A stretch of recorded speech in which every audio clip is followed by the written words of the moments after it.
And it's a political decision as well. Like, the classic statement that all music is political. It's what you're putting out into the world, whether you've thought about it or not, is being received by people. It's being thought about by people.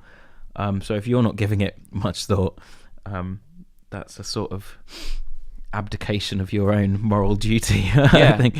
And I think the word political is always an interesting one, because even when you talk about politics and you go to, I'm just going to say the average person, if you just go to anyone and go, do you have an interest in politics? A lot of people are going to go no.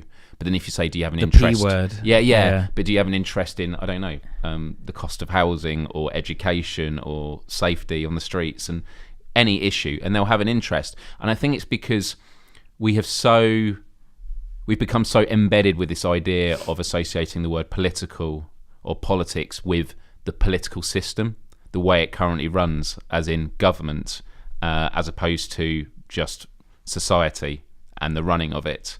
And I think that's the same with music, to your point that all music is political. But people would go, but not every band is talking about a key message. But no, everyone is coming to it with an interpretation of their world and a message. Yeah. And that has political consequences. And I think that as we're seeing the polarization in society in many ways, which I think is more down to perception than what is actually happening. And actually for me, and I think we'll come back to this issue a bit later, I think the interesting dichotomy with unity is, as the world has become more unified in particular groups, the line that separates these groups of unity is becoming larger. Yeah. So it's actually an interesting contradiction of when people say we're more divided than ever. I actually think we're more unified than ever, but in our different groups. And I think that the challenge of our generation, and it definitely runs in a lot of the stuff I do in my videos, is focusing on how do you get these different groups of unity to talk with each other and not get so defensive. Yeah, that's the heart of the problem. Like, everyone's so emotionally invested in their in-group, effectively. Yeah. Their ideology.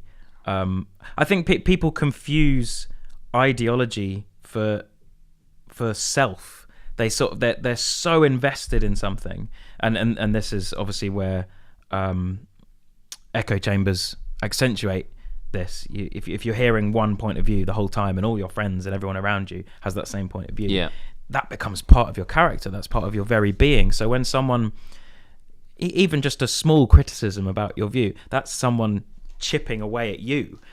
So people immediately are just so defensive, which, as you say, I'm not sure if at the heart of it people are actually divided. It's more that just conversation has broke down. Conversation is now, it's all debate, and usually heated debate, which I'm not very good at debate because I'm sort of quite introverted. I avoid conflict. I'm not very good at it personally, but I don't think it's a very logical way to speak about ideas anyway. Like, I think conversation and looking at data and being quite anal about things is like really important, but that's not, it's all about winning the debate.